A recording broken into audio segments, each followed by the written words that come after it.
Shout out BruceGas, aka Toka too. You know I had to drop a track for my boy. Hey, Blake, where you at? Ha, yeah, I've been here harassing boys out here telling favors. I'm the hardest young nigga, I ain't signed to no label. Hey, BruceGas putting them fights on the table. Calling that boxer since Kane versus Abel. Smoking so much gas, you would think that shit was fatal.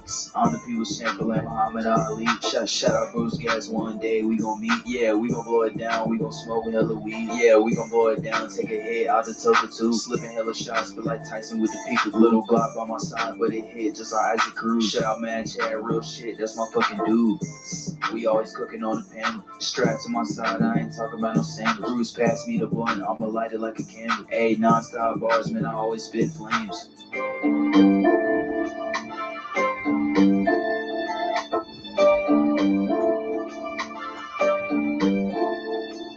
Feel like BruceGas always got a different strain. Bitch, you ain't like me, you can never feel my pain. You win and you lose, well, this a fight game. Don't beef on the net and the shit won't change. Said that on the stream, gotta do it for the game. Said that on the stream, gotta do it for the chat. I ain't undisputed.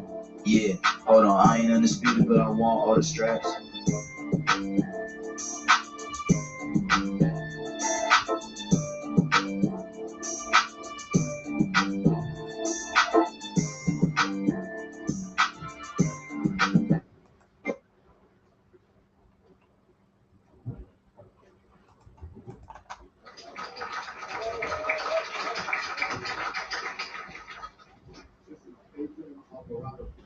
What's up, everybody? Thank you for stopping by. BruceGas, boxing, jazz, and more. Coincidental, the jazz band I hired for the gig, they're taking a break too at the same time, but they'll be back up again, man. This is the Santiago Dabra jazz band out of Smalls Jazz Club in New York City, and I got a good show coming on tonight, man. I got a couple of people coming on here I think you're gonna find fairly interesting. I know I always have, and we'll let a few people spill into the room here before we make our calls and drop our links out there, and we'll see who shows up, man. Boxing's a great place to be right now. There's a lot happening in the weed department here too, man. I got some blueberry, nice fresh blueberry, OG, I guess they call it. I can hear that music in the background. I hear that acoustic bass coming in here.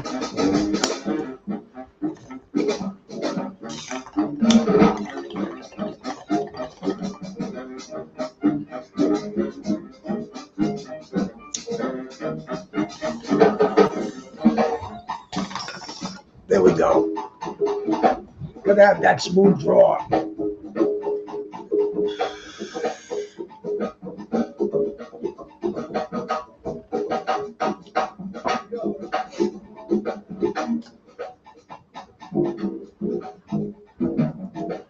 That's almost like that's a mini jazz orchestra playing down there, man. It's called the Santa Dibriano Orchestra. It's live at Smalls Jazz Club right now. We're featuring Sam Diabrato on the bass, Andrea Birchfield on the flute, Nettie Isles on the trumpet, TX Blue on the alto sax, Tommy Moramito on the tenor sax, Ray Scoop on the trumpet, man. You got Elman Alvarado on guitar and Makamito Watanabe on piano, Robbie Amin on drums. It's a full jazz band playing in the background there, man. It's amazing they're at Smalls on that little stage. But they are definitely doing their thing. And anyway, man, I got my brother who just stopped in the background.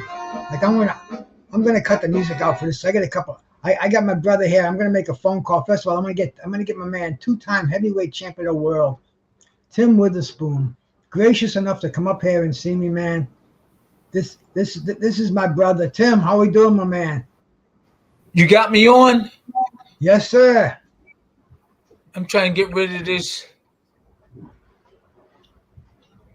Oh God, there's something right. You can see me, but I can't. I can see you. Okay. There's You're something. looking good. You're looking good, sounding good. Yeah, but there's something. Oh, here it is. Oh God. Oh, here's down here. What the heck's the matter with this? What I'm trying to do. I'm sorry. I'm So trying that's all to. right. I'm trying to get rid of this thing that's in front. Okay, let's talk. There's a little thing in front of here, and all I'm trying to do is get rid of it. You're good, bro. You're good, man. I just want to shout out a couple of people that came in here, Go man. ahead, go ahead. I'm trying to get rid of this. Shania, come here. What's Vapor up? Clouds is coming in here. Brandon Looney Tunes, shout out to you, brother. St. Cruz and my bro, the OGs out there, man. The Bud Files, thank you for How coming can in I here, get rid of guys. this here?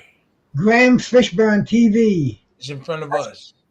That's Larry Fishburne's nephew out there, man. So shout out to you, man. Thank you for coming by. Nick M's Classic Boxing Channel, the channel with the best boxing Oh, films there out we there, go. man. Check him out. You good? You Yeah. golden? All right, man. Jose Diaz, man. Thank you for coming up here, man. Thank you, Cats, for coming in here. I got to make a phone call. I got to call Uncle Leon. Uncle Leon said he'd be coming on here tonight talking to us, man. Oh, Leon. Let's see. Hey, everybody. Let's see if you pick up the phone. Please leave your message for. Oh no, he's on the phone. He'll as soon as he hangs up, he'll be back on next. I know he wants to come on, so he's talking right now to somebody. He's always talking, right? He's always talking. Smoke sessions. How you doing, my brother? Peace. Thank you for coming by here, man. We got the smoke sessions up here. You got BruceGas, smoking with the high grade gas. I got the two-time former heavyweight champion of the world, Tim Witherspoon, up here, man. Tim, how you been, my brother? I haven't talked to you in a couple of days or a couple of weeks or whatever. It's been a while. How you been, man? I've been babysitting my grandkids, helping my daughter with the grandkids. I've been trying to stay in shape. A couple of events came up, and I attended them, and we're trying to build the legends up. We're trying to do that. So, with me helping my daughter with my grandkids, I've been helping them. That's been taking a lot of time too. She needs some help. So and it's it's less stress in a way because they come over and just hang out with Pop and have fun. That's all. You're going to the gym every day too, right? Yeah, I go to the gym. That's religious. Yeah, that's what's helping me stay kind of like normal and stuff like that. Going to the gym kind of make me look younger. Absolutely, man. Absolutely. You look like a young man right now. I don't think so. You're calling Leon, right? Yeah, man. He told me he wanted to come on. He's got a lot to talk about. I'm coming, Bruce. Give me a few minutes. That's the man. That's the man. I was thinking, whether should I get a? Look at you, man. You're younger than me. You look young enough to be my son, for Christ's sakes. Okay, thank you. I like that. That tonic you're drinking is doing it, man. Going to the gym every day. Yeah, I've been eating right too. I've been eating right. Taking a lot of smoothies with aloe vera, turmeric, all that stuff in there naturally. It's opening up my veins and stuff. I feel much more relaxed, and it lasts. Then I get tensed up again. I just make some more smoothies or work out, but not as bad as before. I feel relaxed and everything. Laying off the meat. Oh yeah, no beef or pork for 50 years. And the chicken and fish, I've been laying off of that. And I've been doing smoothies, finding really healthy things to put in them. And I'm doing pretty good. I like it. Man, I'll tell you, bro, you're looking great. You know, if I didn't know how old you were, I'd call man. You say I'm 60 something with all you trying to make me. You're just trying to make me blush and stuff. No, man, believe me, that's what I did for the last 25 years of my life, my livelihood. Get people in shape, Try, You look try. good. You look healthy in the face. Well, hey man, that's about the only place I'm healthy from the neck up. But hey, but no, we got to take care of ourselves. You and I know that. You and I absolutely know that, man. Yeah, there's some stuff called Shalagen. Hold on for a minute. Hold on. All right, man. Hold on. Here it is. I see you got the weed. This is this Shalagen. And I brought it offline, but there's a lot of people buying it. And it's Collagen. It's really good. It's really good. But I stopped using it because my daughter came over. My oldest daughter, Annette, came over and said, and she got it up on the internet. You know, she got it up on there. So when you dip, well, you disappeared. No, I got you on there. To show the collagen. Oh, you can put is this here stuff. What is it, like a balm? It's like this. Oh wow.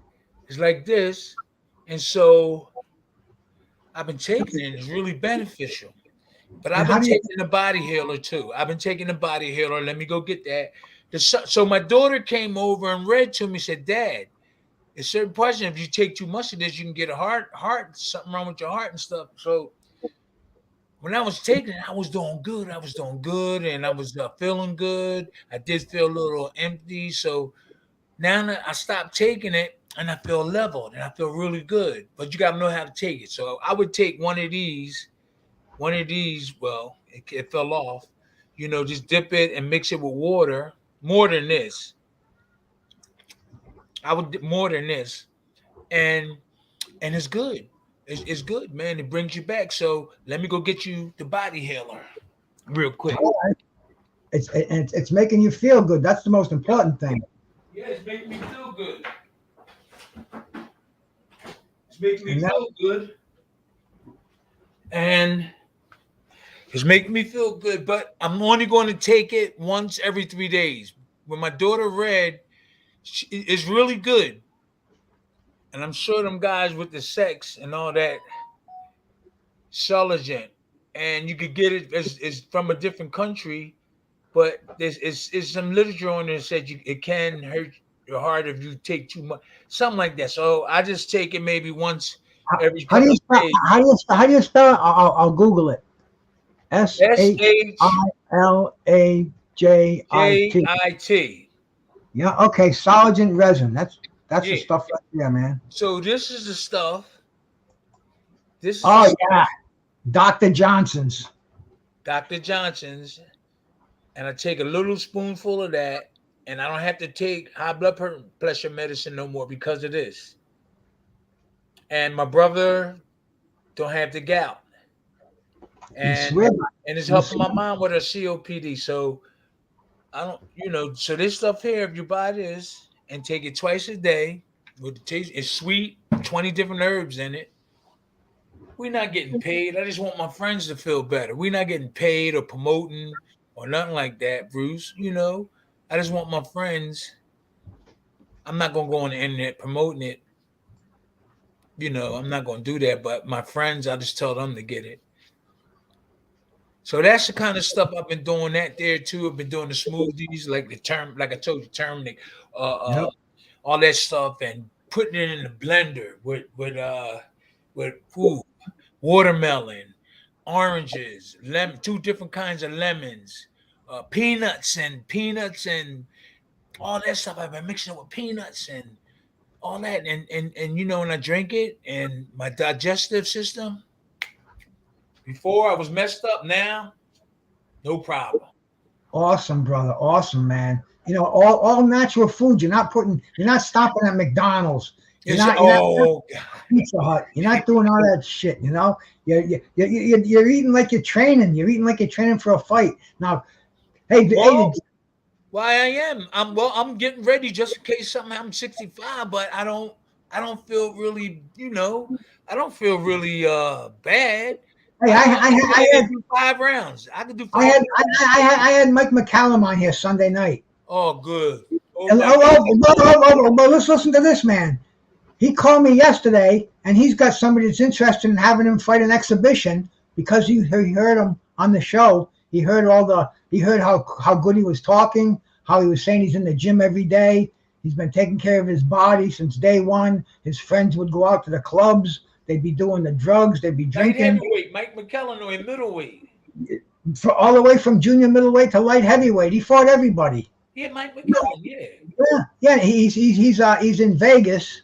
He's working at a gym in Vegas, and it was great to hear from him, man. He was in your era. Hey, let me shout out. I saw Get This Smoke in here. Get This Smoke, man. Those crows. I'm getting these crows that land in my yard. I've been living in the same house for over 40 years. This year, I'm getting 6 of them, 8 of them. They're landing in my yard. It's crazy. I've never seen them like this before. Never seen them, period. I've seen them in fields and stuff. You getting what? Crows, big black crows. Crows. Yeah, they look like ravens or something. Maybe they're telling me something. Maybe they're telling me that I'm ready to go and that they're here to get me. Daniel Agnew, my brother. Shout out to you, man. The outlaw pugilist, man. Peace to you, my brother. Always great to hear from you, man. Always great to hear from all you cats, man. Graham Fishburne. That's Lawrence Fishburne's nephew out there, man, in the gym. You know Lawrence Fishburne, the actor? Yeah. He was on here the other night too, man. So, hey, did you watch the heavyweight fights this weekend, Tim? Anthony Joshua, I watched a little bit of it. He looked really sharp with his jab. But who was he fighting? He was fighting. He was Robert Helenius. Yeah, and Anthony looked pretty. He looked pretty good. He had a jab, but he still, I think, had to learn a little bit more defense. He's a little bit better with he's shooting his jab good. I didn't even watch the whole fight. I watched maybe a couple of rounds, but I would like to see the whole one. And I seen him shooting his jab good. He looked in good shape. But didn't this guy get knocked out the last time he fought? Or a couple of times? Somebody knocked him out. Deontay Wilder knocked him out. Okay, Deontay Wilder. In one round. And now everybody wants to see the fight to see is Deontay Wilder and Anthony Joshua. Okay. What do you think is going to happen in that fight? I always say they're going to have to tighten their defenses up. Anthony Joshua looked really good shooting his jab and everything, but nobody put pressure on him really so you could see if he tightened his defense up. And that's how you get hit when you can't block the punches or don't get hit or don't, try to catch the one that's hard to get. But you go through the routine of putting your hands up and blocking them, and you get used to blocking jabs, get used to this. You can relax more when you learn how to do that. But when you don't know how, or nobody's teaching you how, you get surprised with punches, if you understand what I'm saying. So if you're used to blocking that jab and used to blocking that hook, that's going to benefit you. But if you're not, if you go into a fight just going like this, it could be a little bit difficult for you. Somebody throwing multiple punches. You think that fight should go down now? You talking about Deontay Wilder? Wilder, yeah. Dante, real quick. I think they've been working on defense. I've seen some things. Not too many of those guys out there can show really good defense. I really haven't watched Anthony Joshua. I just saw those couple of rounds, and I didn't see. I seen him stepping back. And then, throwing punches, but I really didn't see. He did keep his hand close, but you're going to need more than that when you're getting them big fights. You get a basic defense, but what about when they throw multiple punches? You're going to have to know what to do with them or something, or keep them like this. So he might be in trouble with multiple punches because he just was right here. His hands was up higher than he usually, and his jab was working, but I didn't really get to see that much more.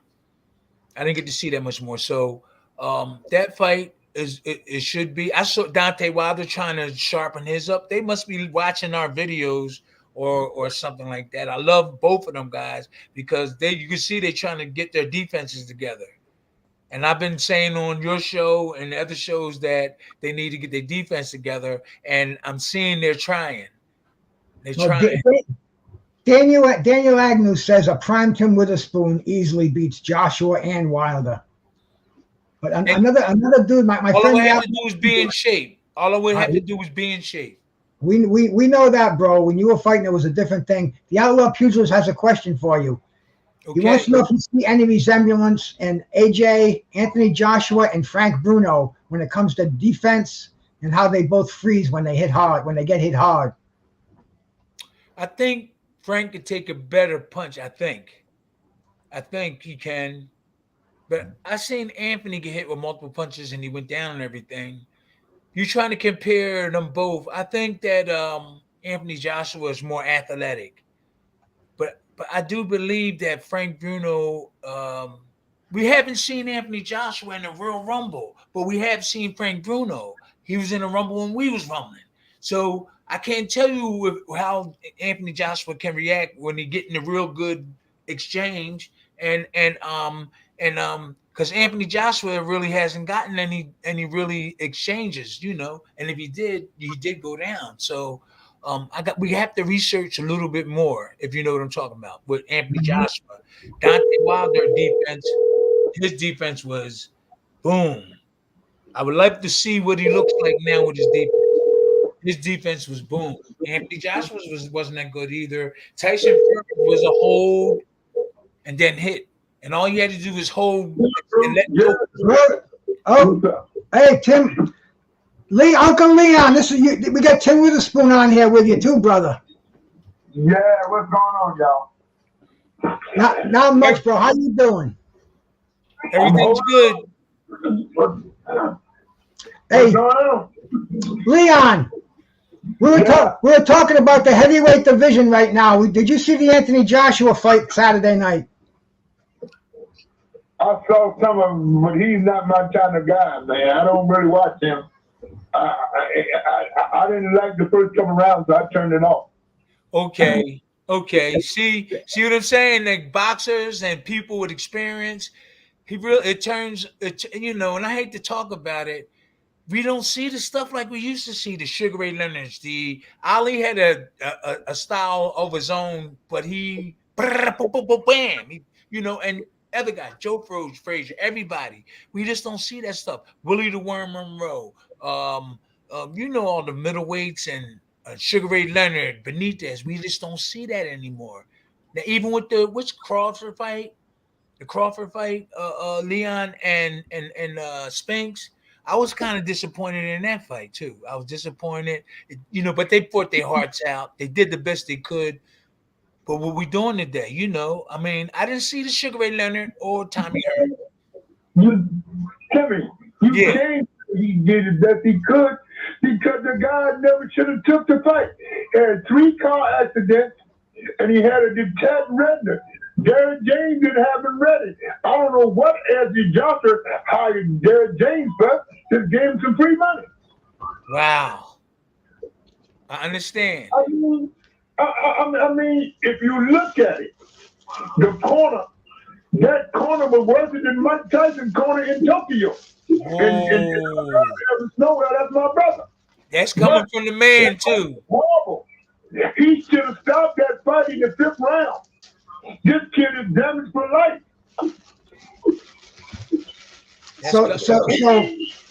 So Leon. Commissioner, I asked Larry, when he approved the rematch in New Jersey, he said, I would make him go to every doctor in the world.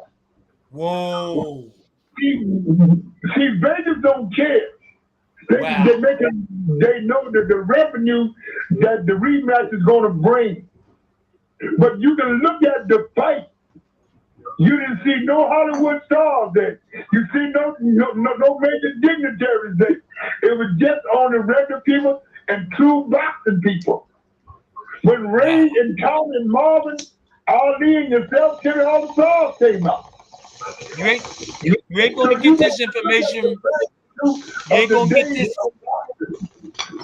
get this information from nowhere else, Bruce. The first thing Derek James should have said after the fight, he should have said, listen, we had a bad night, we're going to regroup, we're going to get checked out by our medical team. Nobody mentioned this guy getting checked out. All they mentioned about the rematch for the big money in December. You ain't gonna get this from nowhere else, Bruce. Timmy, for life. I've seen it, Timmy. You've seen it. Bruce, you've seen it. People got to understand. That is really a shame. Took a hell of a beating on the top of having the tax revenue, three major car accidents. So I mean, what was his team thinking about? Wow, that is bad. Money. You can't blame Al. You can blame Al Heyman, but the blame comes really with the people around him every day. Al Heyman is a businessman. He's the boss. He won't advise them to take the money because he get a percentage. But the guys around him don't encourage him to go to the doctor before the rematch. Then I don't think no commissioner should approve it. Now, I know Greg Third wouldn't do it, and I know New Yorkman said if they try to bring it to the Garden, they're not going to approve this kid. Because every doctor in New York that I know on the commission, they said this kid need to pack it in. He need his own show, Bruce. He need his own show, don't he? No, Leon has his views on this, man, and I listen to Leon because Leon's the only man. Tim, how long has Leon been? How many champs has he been with? How long has he been? Hey, I know. He needs his own show. He was telling me yesterday he's talking to Jersey Joe Walcott, and Jersey Joe is telling him this like it's a matter of fact, like he's just talking about his cousin. I mean, Leon, how deep does your education in this game go? Let some of these people know if they're not aware of it.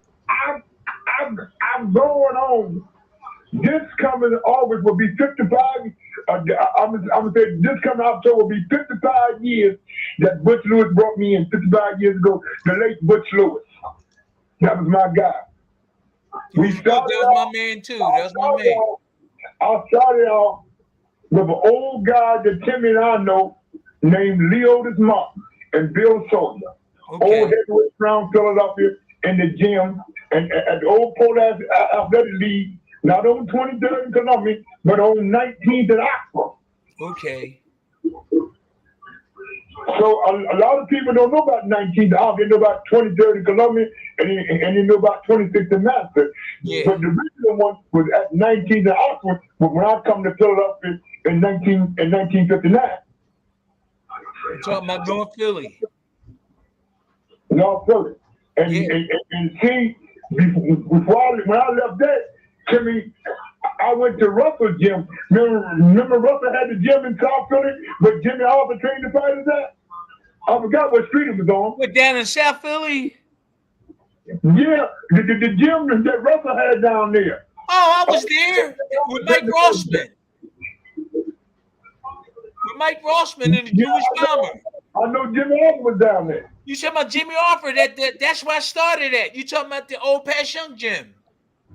Yeah, the Pat Shot gym. Matter of fact, that was one of the original. Now, that's not the original Pat Shot.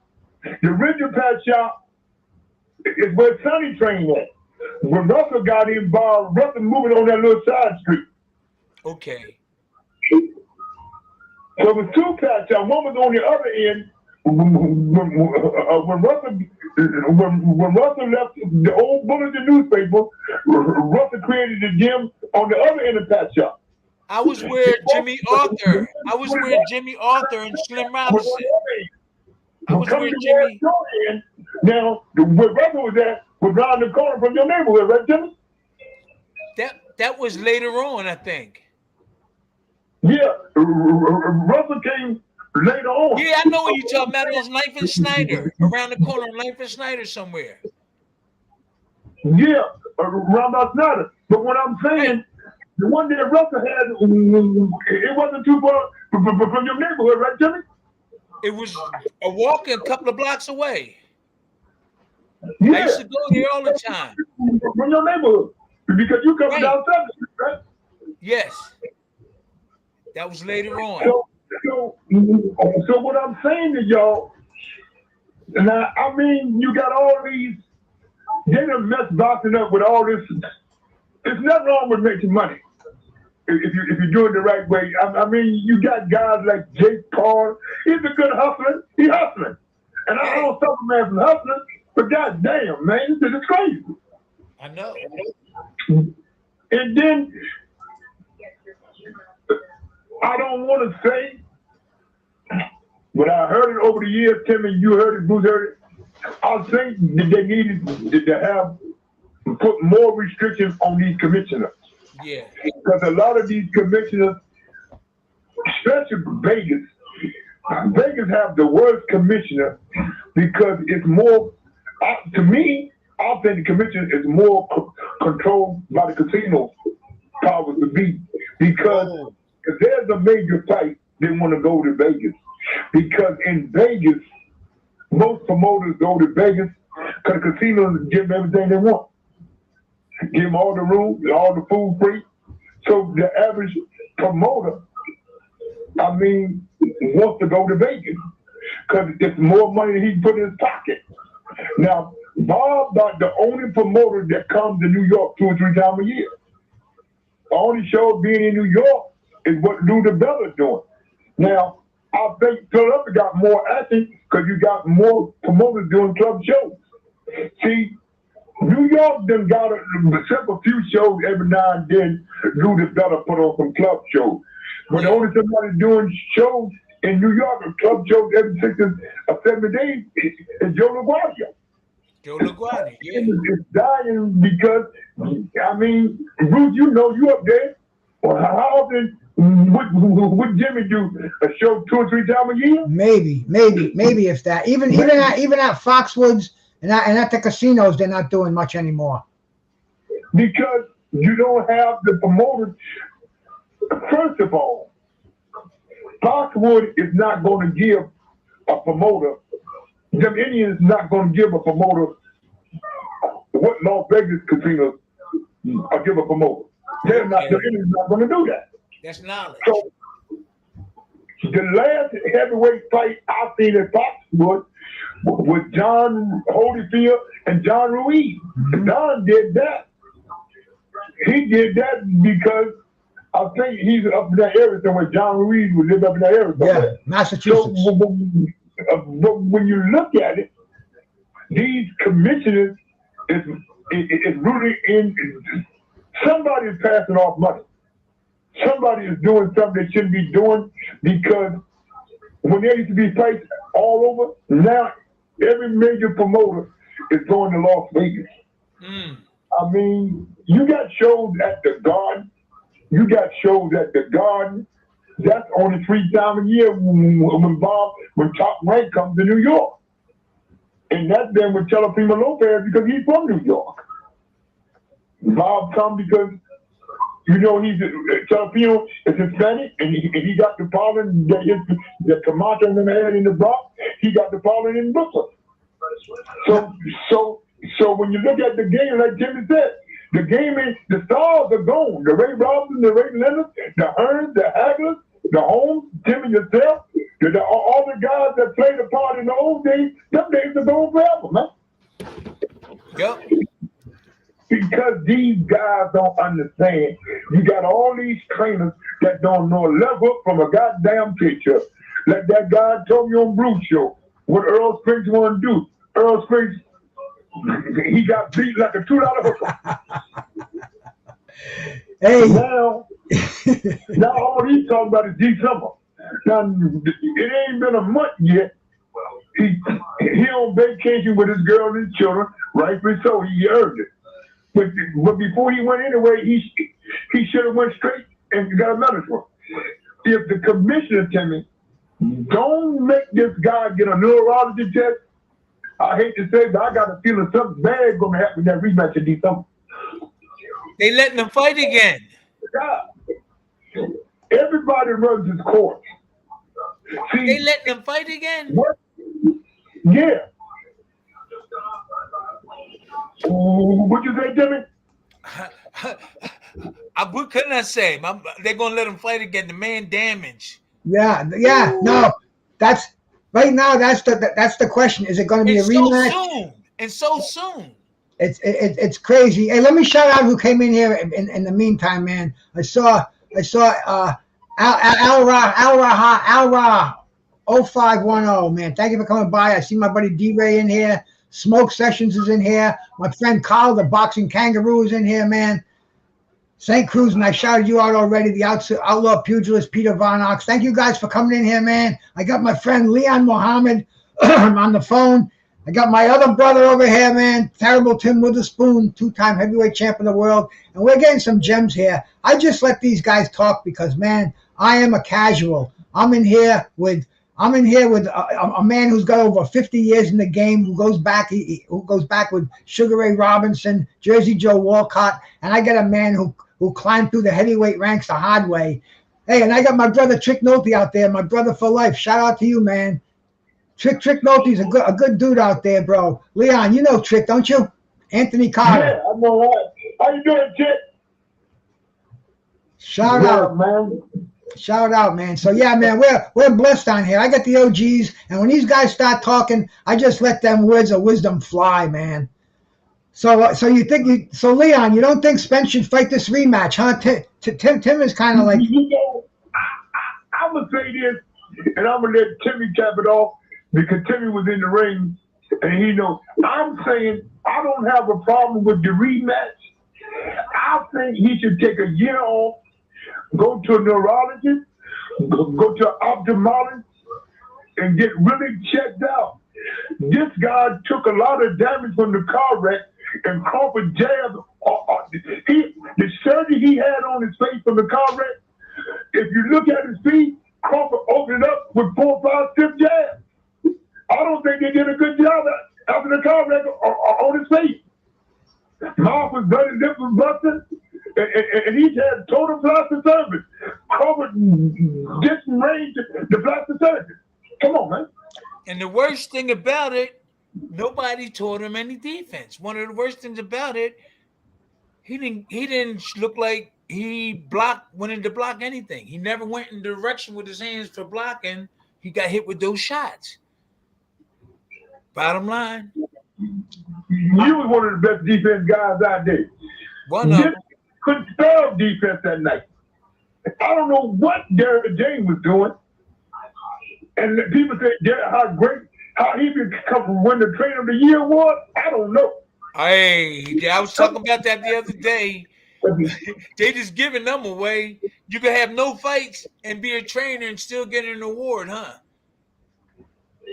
That's crazy. And this kid, what this kid don't understand, Timmy, that you and I know and seen down through the years, sometimes God outgrow God. Now, these guys is no Slim Robinson, they know Ray Alfell. But what I'm saying, that may have been good for him in the amateurs. But in the pros, it's different. The guy had no defense. He didn't know how to jet. The corner didn't know how to take the swelling. You know the guys we know, Timmy, they kept in 12. They kept Eddie Aliano. They kept one in the ice belt and one in the pocket. Eddie Aliano. Two in 12. 2 ice packs. Them guys didn't have nothing. Eddie was the best. Eddie was the best. He should have stopped the fight. He let this guy pull around the damage that he never should have took. But what can I say? I fought Sam Watson. He worked for Al Hammond. He should have jumped in the ring and told Gad, no more. This is enough. But them guys don't care. All they see is the big numbers. They don't care when it's all over. This guy is damaged. They don't care. Look at this guy in Detroit, General McClellan. Can't do nothing for himself. Thank God he got a sister that loves her brother. I thought he would be in some institution. He got hurt? Because you had a referee that wasn't that great. Harvard Doc, he saw enough. A lot of people do Harvard Doc. What I see, Timmy, that Dad James know he had a guy with a good year. He thought he was going to go in there and bullet this kid from Omaha, Nebraska, and got his head cracked. That didn't work out for him. They told him, and Tad Carter said, He said he was a big fish. Chance Carver said today, I fried the big fish. Even Crawford said he don't think he should come back, but he would honor the contract because he has to honor the contract. The organization said he has to honor the contract. I hope everything works out, though. I said to Bomax last night, I said, drag it out. Don't fight this guy like that. Drag it out. Let him threaten to sue you. Drag it out till you know this kid is healed up. He can put up a defense. I mean, it's going to be the same result. Terrence should just fight. Crawford should just fight somebody else. If he comes back, I think he should come back with a couple of nobodies around Texas in probably May or next June. That'd be almost a year. That'd be 11 months. He need a year off, Timmy. You know that. I think he need to retire. I think he need to retire. And you're right. I do too, Timmy. But we said he should retire. He looked pretty bad. He looked pretty bad. He got hit pretty good. Let this kid walk away from that $25 million payday because they don't get nothing. That's why the kid said himself, the contract said December. That's the contract. Before the end of the year. Hey, let me shout out the Boxing Scholar. He wants to know. He's got a question for you, and everybody knows Leon's answer for that, man. He knows the difference between a left hook and a fish hook. So shout out to the Boxing Scholar. Hey, Leon, how about all these allegations they're making against Bud Crawford now? Where's that come from? I hear everything from he was drugged. I hear the gloves were tampered with. I'm hearing. Oh my God! So they coming up with all this. All this shit. He wanted to fight fair and square. The same. Listen. Derek James started that shit in the ring, killing the gloves and shit. Man got his ass whooped. He got beat. But you say both gloves? First of all, you can't say the glove was bad because you signed off on the glove. He got beat. He did get beat. You know how the commission signed off the glove because you got your glove signed by the commission a minute time. You're hearing it from his mouth. He's telling the truth. You got to sign off on them. So he expected them, right? I have nothing against him. This seems like inexperienced action going on. There's a lot of crazy conspiracies going all around because I guess people just can't. A lot of people just can't accept it that Errol Spence got beat, flat out got beat. The guy got beat, man. He ran into the better fighter. It happened to Ali with Joe in 1971. It happened to Ray Robinson with Colin Basilio. It happened to Ray Leonard with Durand in 1980. It happened to all the greats. So why can't it happen to this fucking kid from Dallas, Texas?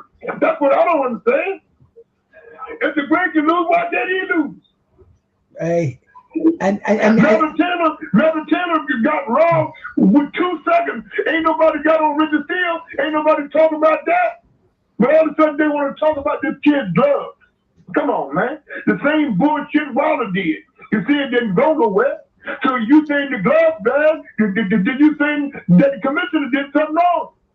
Everybody's got excuses out there, Leon. You know that, man. You're online. It's crazy. They trying to rain on this kid's glory. That's dead wrong. The kid won fair and square. Derek James signed off on the glove. He signed it. So it was something that he's responsible because he signed for. Timmy, you know that. You got yours signed a many times. The opposite corner. Timmy, I don't think that Bud in the room when you're getting wrapped. Am I right or wrong, Timmy? Yes, I don't think Bud did some okey pokey with them gloves, nor Spence.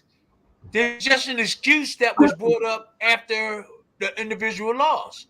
And you have to have the right equipment, the right teaching and everything, so you don't have to go through that. You don't have to say, oh, it was this, was that. No, I lost fair and square. I had a good trainer. I ate good. I trained properly. No, he beat me fair and square. And it looks phony. It looks really bad for somebody to complain about something after they lose the fight.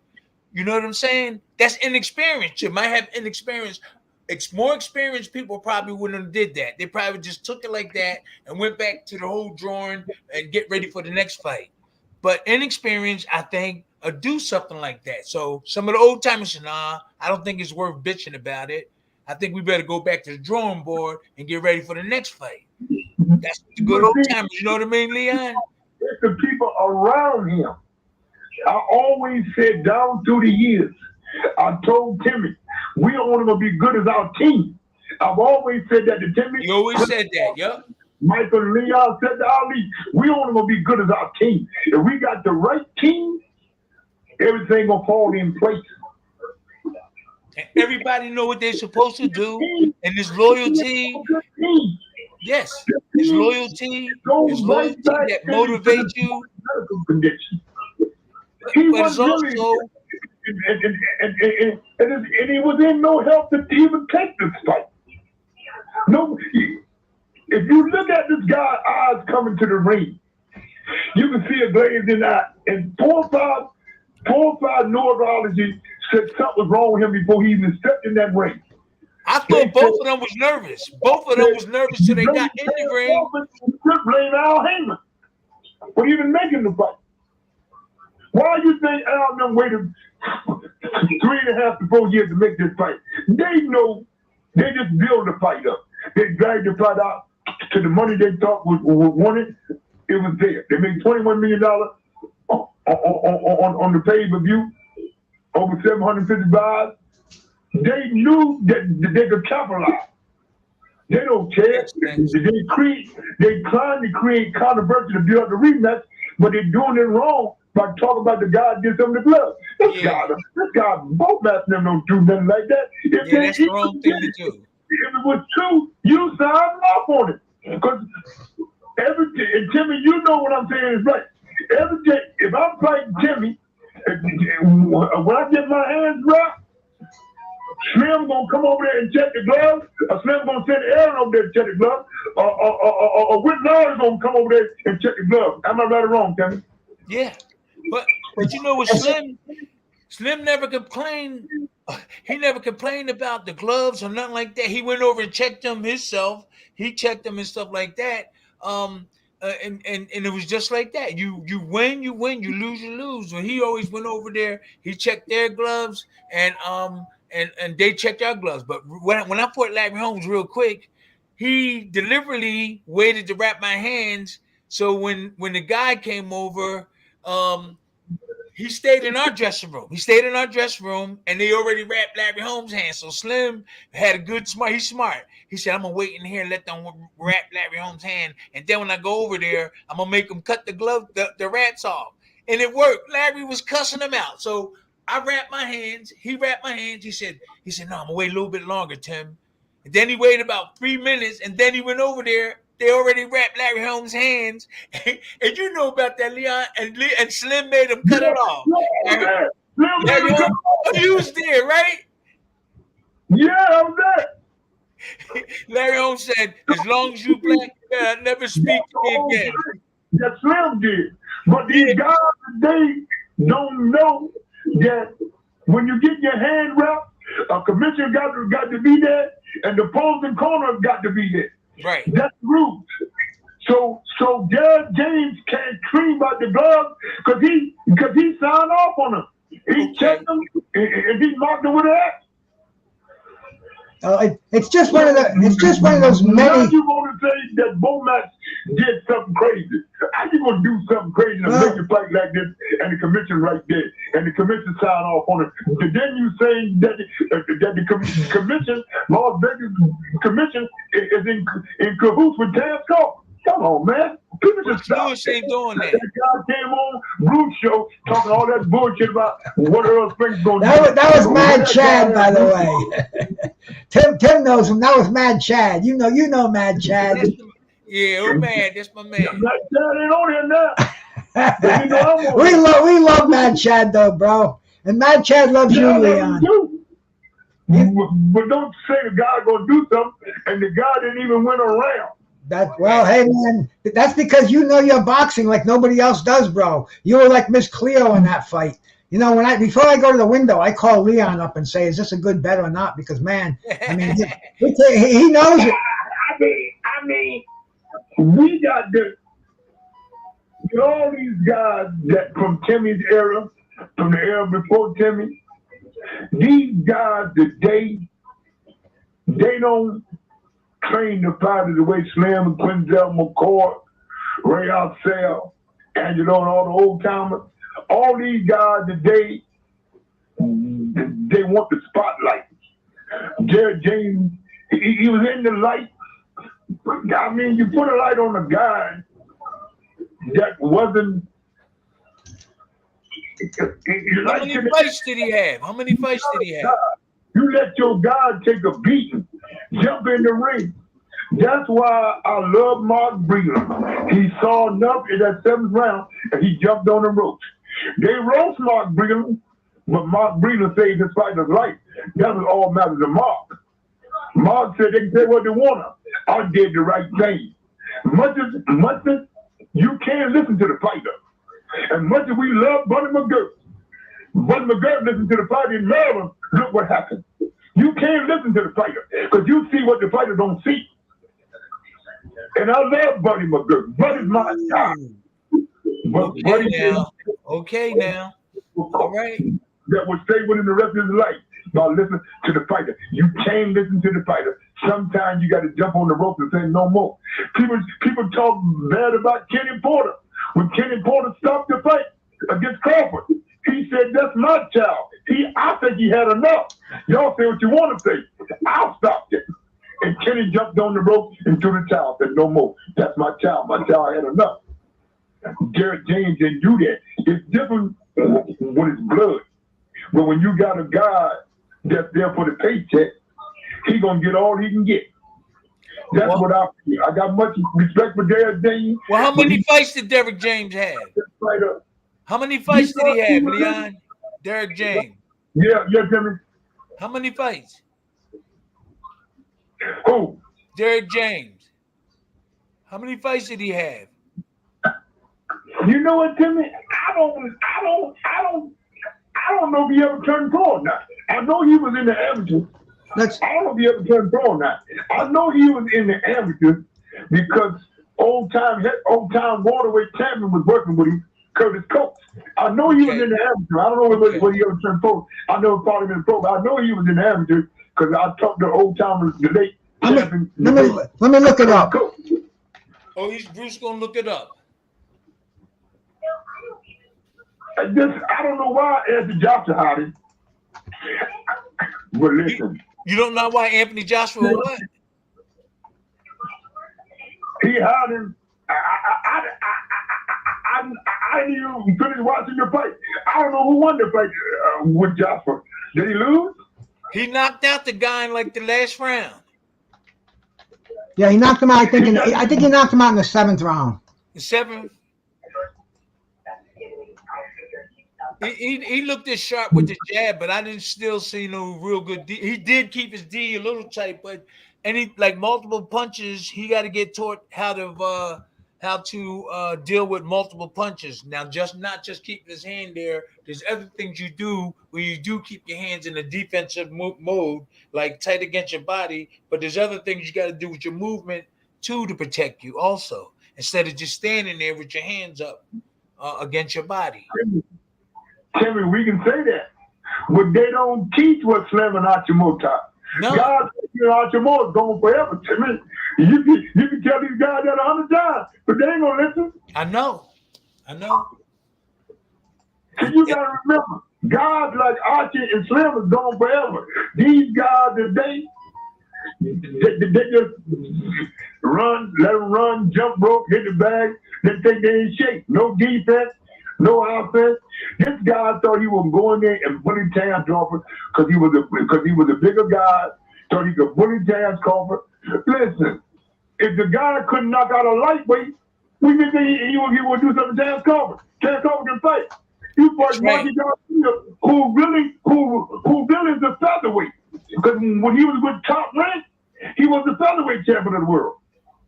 I'm one of the ones got the last of that defense that them old timers was teaching. I got some of that. There's a couple other guys that got it. That Slim taught and a lot of those other guys taught. Go ahead, Bruce. What happened? Jimmy, see what I'm saying, Bruce? Jimmy, you can teach that because you was around Slim and Angelo, Quinzel McCall, Eddie Goodman, Bowie. You know all them guys. Yep. That's right. So you were able to teach that because you were right there in the gym with them guys.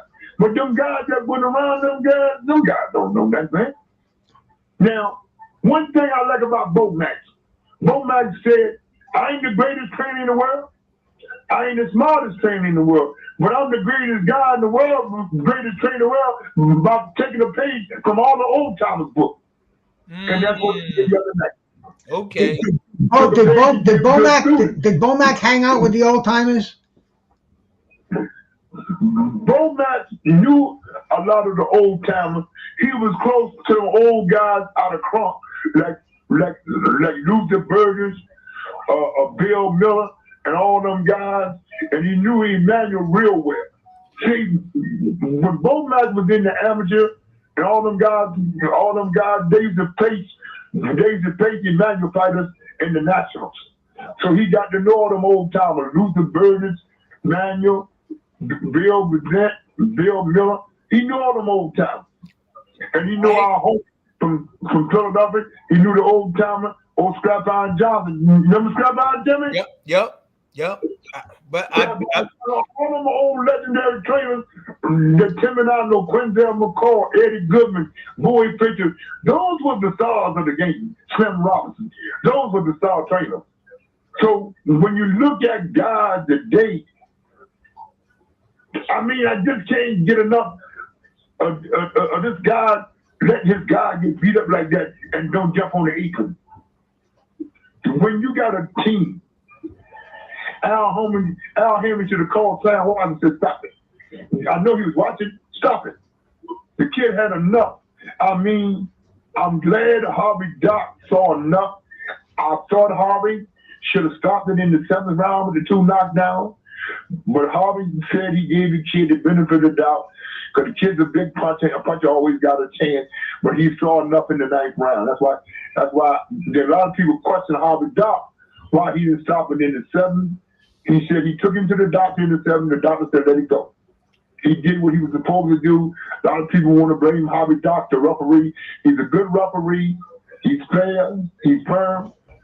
But he did what he was supposed to do. He took a pause a couple times and took the kid to the corner to the doctor. The doctor said, let it go. So if you're going to blame anybody, you got to blame the doctor. You can't blame Harvey Doc because he did his job. He called in the doctor twice. So the doctor let it go. People saying, remember when Derek James Bruce said he was talking back and forth to the doctor? But we don't know what he was saying to the doctor. He could have been encouraging the doctor to let it go a little while longer. We don't know what he was saying to the doctor. He said out of his own mouth, I was going back and forth, talking back and forth to the doctor at ringside. We don't know what he was saying to the doctor. He could have been saying to the doctor, let it go. He gonna come on. So you can't, while you saying you talking back and forth to the doctor, you should have told the doctor to stop it. Remember when the doctor Bruce and Timmy, when the doctor came in the ring? Yes, I'm sorry. I'm in the podcast. How many fights have you seen, Leon, that went on too long like that, where the fights not stopped fast enough? All right. Let me tell you something, Timmy. I'm sorry. And I don't know if Timmy was there that night in Philadelphia. Prince Charles Williams, my fighter. Me and Russell's fighter. Me and Teddy Cushion fighter. I remember. I had Timmy. You remember Prince Charles Williams? It was a bloody fight. The referee stopped the fight. The first fight was in Atlantic City. It was so much blood with these two fighters, Prince Charles Williams and Murky Sosa. Okay, Murky Sosa, yeah. Killers. I said, Larry, jump in the ring because the referee had the experienced referee. I said, Larry, you got to stop this. These guys want to die. We did the rematch in Philadelphia.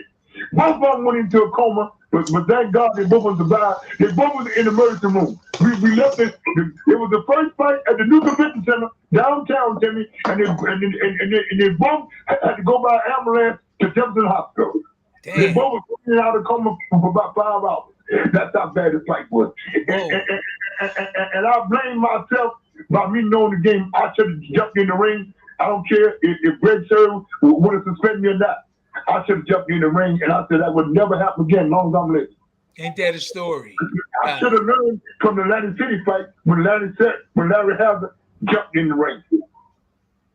Wow. So, it's a lot of knowledge coming from the past. My strength was bad, but it wasn't bad as Buddy McGirt, but mine was bad with Prince Charles Williams. Okay, I remember. Man, yeah, this is a dangerous game. You know, I mean, I hate to use the cliches, but nobody plays boxing. You know what makes it more dangerous, real quick, too, is that some of them guys be going in there with people behind them, like Leon saying, that don't really know what they're doing. The trainers, and they in there with the money. I mean, I don't blame them. They trying to get paid, but it's really bad. It's really bad. Their best interest is in money, knowing that they don't know how to teach guys. And to me, Bruce, there's a lot of guys going in there and really don't have the skills to take these guys to the top. In the beginning is okay, but they need help. Some of them need help, and the money is making them keep their mouth closed and just staying with the money. That's not loyalty. That's just my opinion. No, and see, Timmy, it's not so dangerous. You've been there. 2 times with champion of the world. You know what it took to get there. See, God don't understand. Because you're a great amateur trainer, that don't mean you're going to be a great pro trainer. It changes. It changes. You got to be a man that said, I need some help. These guys don't want no help because they got to share that 10%. And they don't want to share that 10%. They figure if they get their guy where he making the kind of money that Earl Spence made, now we're talking. Yep. That's what I'm saying. And look what happened to your fighter, because you had no experience around you in the fighter. Old time, we know Timmy Boo and all them when jumped up on the apron. That's enough. Yep. Go to Charles. And I know that I got to wrestle with that shit the rest of my life. He's in good health. He's doing good. I talked to him once a month out there in Mansfield, Ohio. And I told Prince, last time we talked, I said, Tim, I apologize, man. He said, man, you know I was a warrior. You gave me the benefit of the doubt. I said, Prince, I should have jumped up in the ring. Whether Greg Sir would have spent me or not, I should have jumped in the ring and grabbed him and said, that's enough. Me and Smiley didn't jump it. Me and Smiley was in the corner. And Smiley, I said, Smiley said, give him one more round. He always rallied. And then that crowd you have, thank God he came through. I mean, like you just said, Timmy, these guys get a guy for it, they can get him, and they don't want to let part of that money go to bring in some help. You see what Bomac had a whole team. He had a whole team. He had about 3 or 4 coaches. He the head trainer, but he had people helping him, looking at. That's confusion. 3 trainers showing all different type of. Okay, go ahead. Whoa. Well, I think he means assistants, though. Bomac's the final word, right? Okay. Bomac's the final word, but he had Coach Red. Now, Bomac's still confusion. Still confusion. What he do, when he go to camp, Timmy, when he went to camp with Crawford, he took all these other fighters training to camp with him. So they can keep eyes, look out what he may miss, they may catch. And he had guys studying. He had one of the assistant trainers studying the Earl Spence film. When fans finished training, they go watch film. Somebody got free money because. And plus, they had the cook, they had the nutrition. They had about 12 people in the camp doing certain things. You got guys watching, the guys controlling the Earl Spence tapes. You got guys doing this. You got other trainers running with tasks. Bomac laying down the game plan. It takes the whole team, man. Yeah, but we only had we only had well, Don, he put a lot of guys up in there, but we really only needed the trainer didn't need no other guys. Then we had Aaron Snowell and maybe my brother. That's all we needed. We didn't need then the sparring partners there. We didn't need those guys. Slim, Slim, Aaron. It was Slim, Aaron, one of my brothers, and then the sparring partners. Everybody else, it wasn't a whole lot of people there. Country was there, but he, he paid his money a lot of times. But and we had Whit. No, that's right. Whit near the end. Yeah, Whit Laurie is a trainer from North Carolina. He was training Oliver McCall and Bert Cooper. He was really motivated, really nice dude. He was in our camp. So when my trainer Slim had to leave because Don wasn't paying him efficient amount of money, he left, and I understood that. Don let your trainer Slim Jim Robinson walk away from camp because of money? Well, he wasn't paying them. So when we got jammed up and went to Don King, Don paid him in the beginning, but then at the end he started not paying Slim money, and Slim he was getting in debt. He the debts was building up, and he couldn't do it. So he pulled me to the side, said, Tim, I can't take it anymore. I said, I can't pay my bills. And I understood. I said, all right, Slim, if I could help you, if I could help you, I will. And so that's what made Slim leave. It was the money. And I understood that. Here I'm a young man, my trainer leaving me and everything. And now I gotta figure out what to do. He had to pay his bills, Leon, and we did the best we could. Aaron wasn't. I know. But Timmy, when we beat on the comeback, when we beat Gonzalez in the Garden, and we called the truth. I mean, the camp was good. Whit was with us. I mean, your brother was there. Country was there. I mean, we had a good squad, man. But we wasn't with Don anymore. But we had a good squad. No, I didn't say we didn't. I'm saying we wasn't with Don anymore. Yeah. When we left and went with the Wacko Twins. The Wacko Twins. Dennis Rappaport was a motherfucker. Dennis was a funny guy. But I'm gonna tell you something. He made sure I had everything I needed. If I needed money, he gave me a $50,000 bonus. Then he gave me a $100,000 bonus. I think it had something, and with the purse, it was leftover money. And he was good to me, and I ain't realized that, Leon. I ain't realized because I've been abused. I've been abused, and I was good to him, but then I just slept on him sometimes. If I would have realized, man, this guy was behind me 100%, I would have gave it all, and I did good. I knocked out guys. We was winning, and then I got I really call that stuff when you get a flashback, being with Don and all that. And there's a lot of things that happened, man. I couldn't get up for certain fights. And then I'm his best friends now, Rappaport. We're not his best friends. I call him, I text him, I apologize to him because I know that he had his heart in it. He brought Tammy that brand new car after one of the fights. He brought my kid's mom a brand new car. And that was the $40,000 bonus. He just bought her the car, and then he treated me good, and I neglected that. And so I apologized to him after the fight, and I said, you know what? I wish I had a chance to do it over again because I knew where your heart was.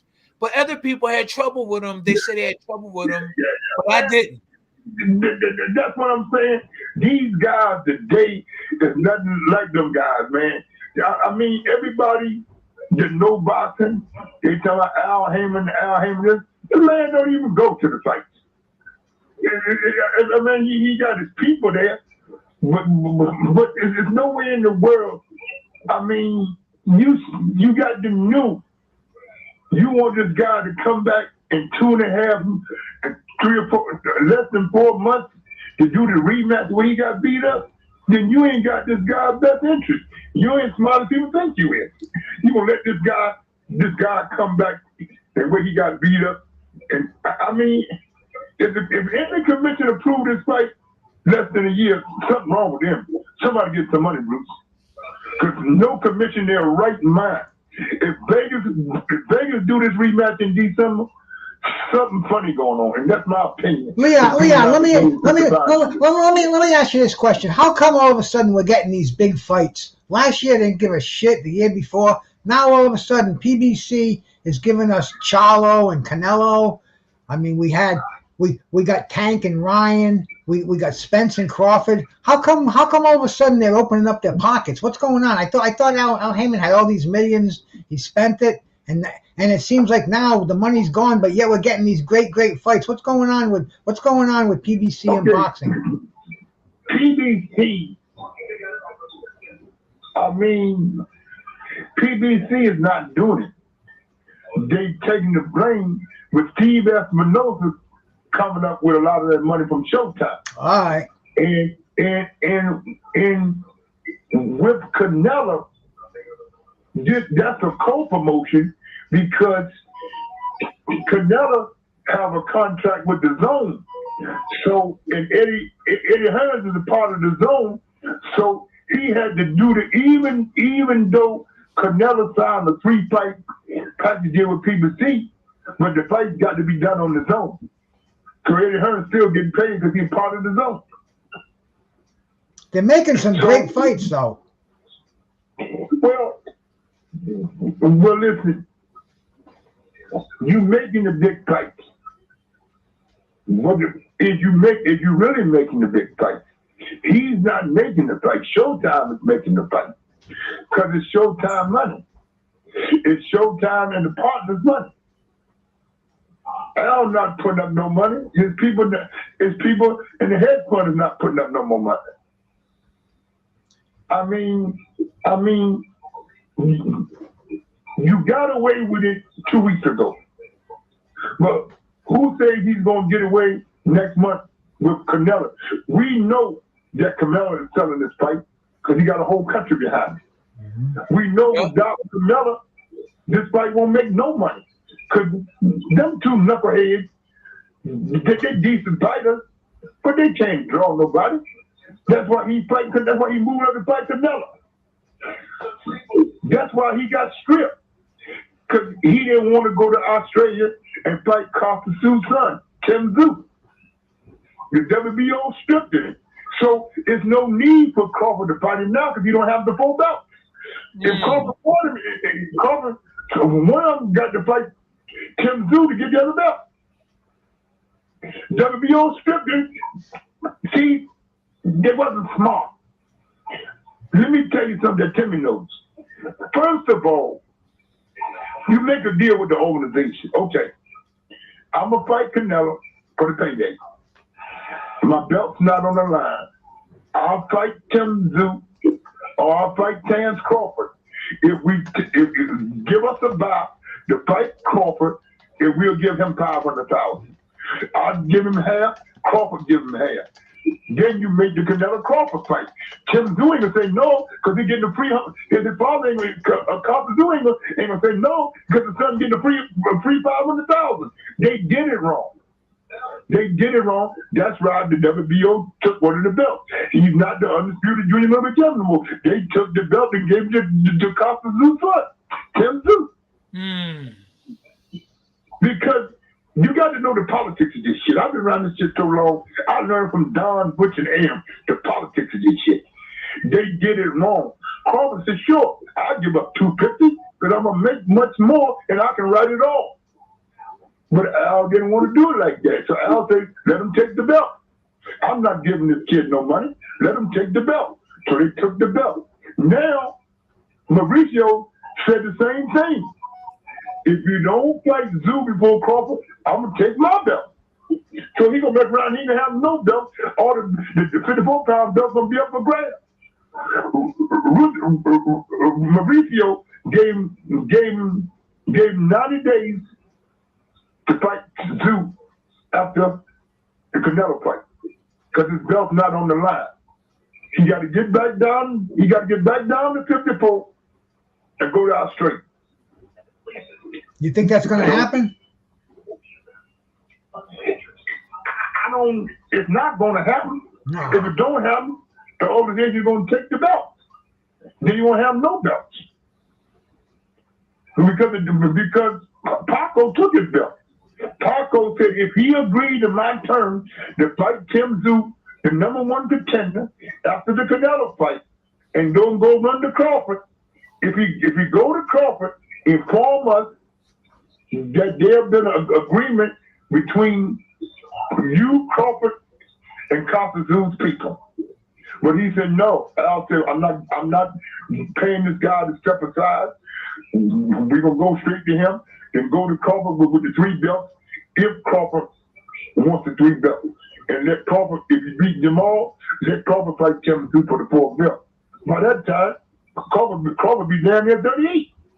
But by the time he do all this politics shit, this shit is complicated. You know it, Timmy, this shit is complicated. People think this shit is easy, but this shit is complicated. It used to be easy though, Leon. What happened? See, who fucked it up? What happened? And Timmy knows.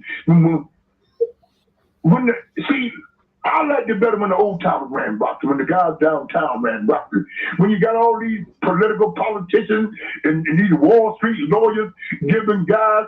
Timmy, you and I seen guys ain't had one fight come to the gym in Mercedes and shit. Von Hooks and all them guys. But he had these crazy lawyers. Yeah. One fight. We know guys in Philadelphia come to the gym in a brand new car and had one fight. Von Hooks and all them guys. Stretcher K, Kevin Kelly and all them guys. I mean, when you look at it, man, it's crazy. They messed the game up, Bruce. The game is more political now.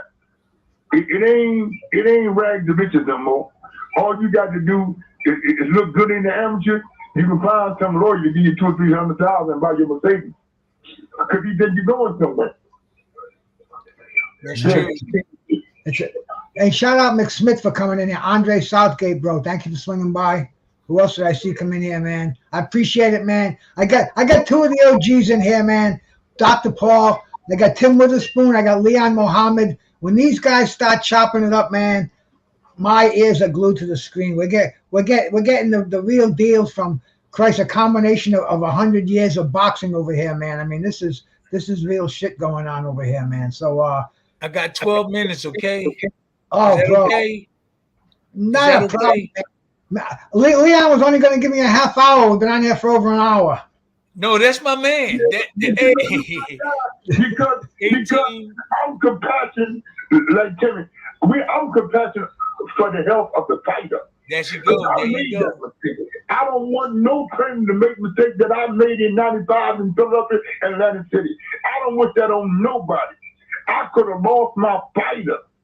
My friend Buddy going through that now. He lost the fighter in Maryland. That shit we got to live with, bruh. Even though my fighter's all right in good health, but he could have went the other way. And I want the best for the fighter because I've been there. That's right, man. And you know, I was talking to you the other day. We were talking about fighters with the lack of health care. How important it is to get that annual physical, that neurological exam.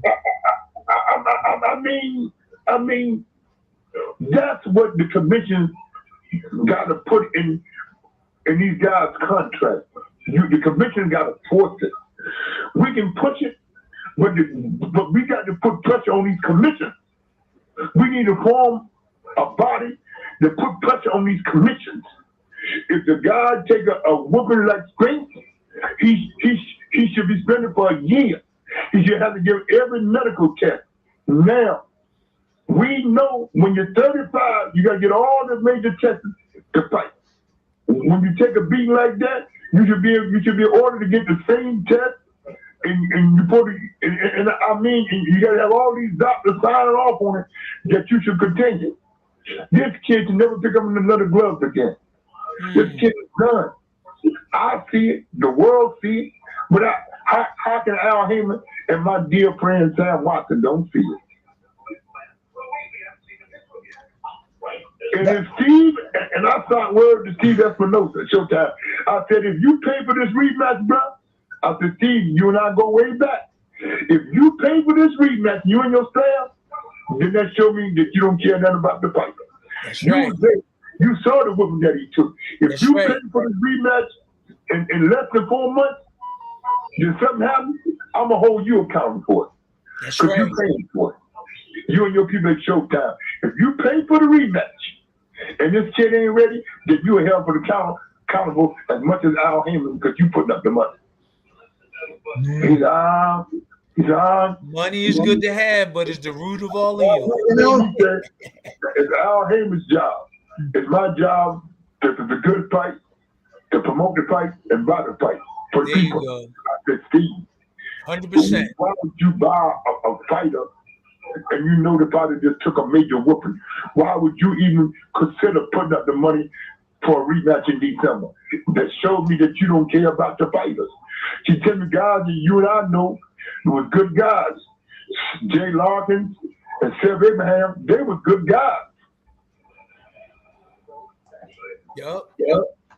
Man, you know, it's a different world than the boxing world we grew up in.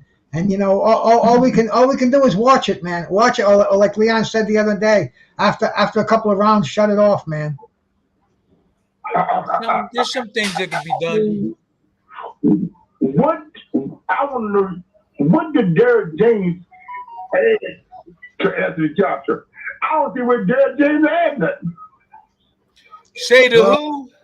Anthony Joshua. Who? Oh, he said something to him. What? Yeah, well, Anthony Joshua dropped his trainer after the Usyk fight, and so he's been looking for the right trainer. He finally found Derek James. I've been trying to get in touch with him for the last 3 years. He didn't even have to go through all that. I just don't know what it is. Probably I don't know what people. Who was Derek James? He had amateur fights, right? Yeah, no, he's in boxing rec. He's got a few fights in there. All I know is that he was in the amateur for a long time. I don't know whether he ever turned pro or not. I don't know. But I know he was an amateur. Old time Waterway champion used to work with him. Old timer Curtis Coates, who fought our homie Charlie Scott. So I don't know if he ever turned pro, but I know he was an amateur because Curtis Coates worked with him. Well, they even had an amateur trainer. They had an amateur trainer training Anthony first. That's when I really knew. I knew that they wasn't going up the right ladders and stuff like that. They had an amateur trainer who I know he's pretty cool, but he was an amateur trainer.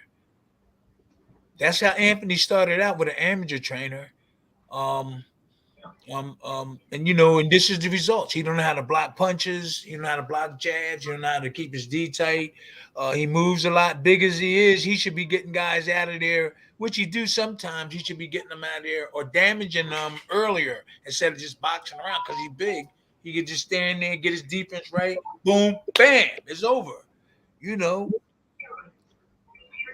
take his defense. You want people to learn from you too. You want other boxers to learn from you, not just basic this and that. You want other young boxers to see you do more than just stand there like that and jab and throw right hands, no slipping, no blocking punches. What about the young boxers coming up? They want to see all the skills.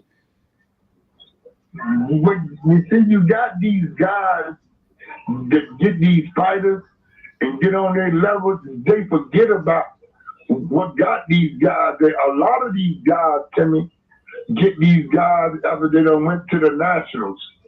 And they went to the Nationals, they get on board and ride until they can't ride no more. And they wasn't there from the humble beginning. As great as Eddie Fletch was, Eddie was a good trainer.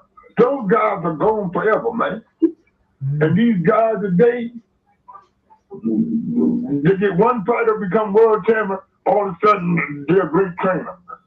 That's just crazy. But that's how it goes, Bruce, man. That's how it goes. Nobody cares about the fighter. One more before we close it down for the both of you. The fight we're looking forward to is Deontay Wilder and Anthony Joshua. First of all, I'll ask Leon. Leon, who's going to win? Who's going to win? The puncher or Anthony Joshua? Is it Wilder or Joshua? First of all, let me say this. I don't know if my brothers in the East can really make this fight. I haven't talked to Shelly Finkel. It's out there that the fight is made. I haven't had chance to catch up with Shelly. I don't know if the fight gonna be made. They said the fight is made for December, January. Now Wallace said it's made for January. First it's supposed to have been December in Saudi Arabia, and the Uzi fight. We don't know because, you know, dealing with that crazy manager is ain't no telling what happened. He mad at the world because Lomachenko lost to Devin Haney. He's trying to shake the Arabs down. He said somebody got to pay for me getting robbed in Las Vegas. So who knows if it's gonna come off? I don't know if it's gonna come off, but if it do come off, I'll pick Wilder because he don't have a great chin after Joshua. Because Andy Ruiz, my little fat Mexican brother, did a job on him in Madison Square Garden, and he was a 2-month substitute, a month and a half substitute. Yeah, really, yeah. So I think if the fight come off, his defense is not that good. The way he holds his hand, I think Wilder can connect with that big right hand. If Wilder connect with that right hand, you go. With Wilder don't know how to set up the right hand. See, Timmy knew how to set up. I'm not saying it because Timmy's on here. I'm saying it because I know when I was there. Timmy knew how to set up the overhand right. See, Wilder don't know how to do that. Because you got to set it up with your jab, with your lead hand. You got to set it up with your lead hand. You have to set it up with your lead hand. You know, if it's there, let it go. But you got to set it up with your lead hand. And Deontay Wilder doesn't do that much with his jab. Now, if they would have developed his jab, he would still be undefeated. Defense and his jab, he would still be undefeated, fighting a multi-million C, and even though he's rich, he'll be fighting a really big fight. But if he could have obtained some better or a lot better defense, he would still be like undefeated. He'll be the man. Now, Anthony Joshua, he don't have defense either. I do believe that if Anthony Joshua jab is better than Deontay Wilder's, let's see Deontay Wilder, and we could in a future show, let's do it again and talk about it, because you never know with these guys the way they progressing. You know, you can't tell. Like whoever get hit to me is going to win the fight. I think neither one of them can take a real good punch. I don't think. You know, Anthony Joshua jab look a little bit better, but Deontay Wilder, you know, he still. I will say this, Timmy, you're right, but I think Fury got Wilder's numbers. What Sugar Hill did with Fury, he took you, Greg Page, and Tony Tubb and say, lean on that right shoulder. He couldn't deliver. The shoulder was too short. He took all three of y'all and leaned over there and had Fury throwing your overhand right. We talked about it. He said, man, I took three of your guys because they was big guys. Lean on him. And he can't pull the trigger. And that's what happened in the second two fights. And Sugar Hill said, I took your guys, Timmy, Greg, and Tony, and lean on him. And lean on that trigger. When if the trigger jam, you can't throw it. You can't shoot it. I gotta run, Bruce. Love you, brother. Love you, brother. Thank you, man. We're gonna talk about that. Love you, Leon. I love you, brother. We gotta go, Bruce. Thanks. I'll see you later, my brother. Thanks for having me on the show. Looking forward to seeing you guys at the next one. Okay. You know it, brother. You know it, man. You know it, man. Whew. I mean, dude, this is what I like, man. This is what I like. Some of the finest couple of minds in boxing. Put the jazz back on there so I can see what's going on here, man. Still get that live going on from Smalls. And hang on a second. I'm being interrupted here. What? No, I'm still on. My co-producer thought I signed off for the night, but no. Just winding it down, man. I wanna thank my brother Leon Mohammed. I mean, 80 years old, he's still sharp as a tack. two-time heavyweight champ of the world, terrible Tim Witherspoon. I mean, I'm blessed. I can call up these cats and say, hey, you guys want to talk some boxing? Yeah, I'll give you a half hour. Like, maybe you can come in for a few minutes. An hour and a half later, we had a great boxing conversation, and thank yous all for coming on here and joining me. I gotta put my brother on. My brother 150, man. This is the my theme song, man. I gotta give him all the credit in the world for making this for me. Shout out to all you cats, man. Thank you so much for coming by. BruceGas, boxing, jazz, and more. I'm out of here. Peace. Shout out BruceGas, aka Toka too. You know I had to drop a track with my boy. Show yourself. Where you at? Yeah, Vinny wrestling boys out here telling fibs. I'm the hardest nigga, I ain't stopping. Hey, BruceGas putting them fights on the table. Calling that boxing since Kane versus Abel. Smoking so much gas, you would think that shit was fatal. I'm the people's champion like Muhammad Ali. Shout out BruceGas, one day we gon' meet. Yeah, we gon' blow it down, we gon' smoke hella weed. Yeah, we gon' blow it down, take a hit out the Toka too. Slipping hella shots, feel like Tyson with the peak. Little Glock by my side, but it hit just like Isaac Cruz. Shout out man, Chad, real shit, that's my fucking dude. We always cooking on the panel. Strapped to my side, I ain't talking about no sandals. Bruce passed me the blunt, I'ma light it like a candle. Ayy, non-stop bars, man, I always spit flames.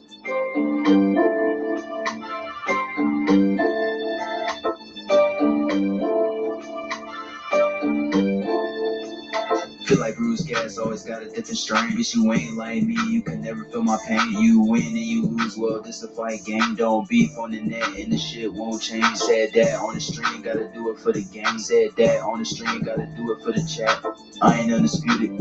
Yeah, hold on, I ain't undisputed, but I want all the straps.